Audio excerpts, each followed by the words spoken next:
आज आप देखेंगे कि एक व्यक्ति जिन्होंने 4000 किलोमीटर चलकर पूरे भारत को नाप दिया था और संदेश सिर्फ इतना दिया था कि वो डरो मत। और वो ये कहते रहे कि मैं प्यार बांटने आया, मैं नफरत के बाजार में मोहब्बत की दुकान को खोलने आया हूँ।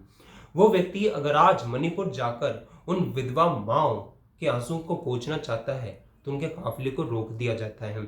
अगर वो व्यक्ति उन बच्चों के सर पर हाथ फेरना चाहता है जिन्होंने अपने सर के ऊपर से अपने माँ बाप का साया खो दिया है तो उनके काफिले को रोक दिया जाता है।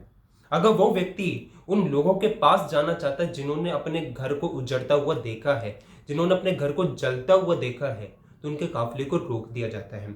अगर वो व्यक्ति उन लोगों के पास जाकर अपना प्यार बांटना चाहता है जिन्होंने इतने 2 महीनों से नफरत को देखा है तो उनके काफिले को रोक दिया जाता है। क्यों? क्योंकि एक तानाशाह डर जाता है।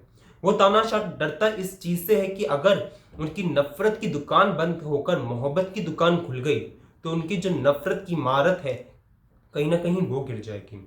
साथियों, आज आपको देखना होगा कि किस प्रकार से मोदी सरकार पहले तो राहुल गांधी जी के दौरे को इजाजत दे देती है लेकिन बाद में उनके दौरे पे रोक दिया जाता है। ये वही मोदी सरकार है, ये वही हमारे देश के प्रधानमंत्री हैं जो कि अमेरिका में यात्रा कर लेते हैं, जो कि इजिप्ट में यात्रा कर लेते हैं, जो कि भोपाल में मेरा बूथ सफल बूथ का कार्यक्रम करते हैं, जो कि कर्नाटक के चुनाव के समय सड़कों पर घूमते हैं लेकिन मणिपुर नहीं जाते हैं। मणिपुर जाने की बात तो छोड़िए, ये वही प्रधानमंत्री हैं जो कि मणिपुर का म तक नहीं बोलते हैं।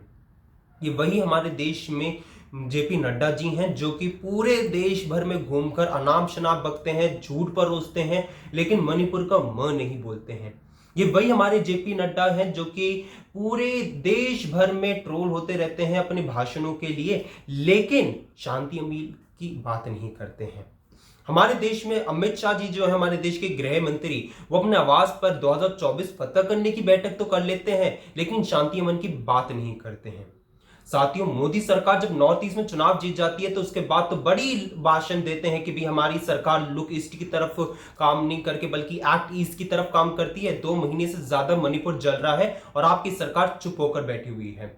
ये साथियों, अब आप लोगों को डिसाइड करना होगा कि आप किसकी तरफ है। एक व्यक्ति जो कि मोहब्बत का संदेश दे रहा है उसकी तरफ या एक व्यक्ति जो कि नफरत का संदेश दे रहा है उसकी तरफ।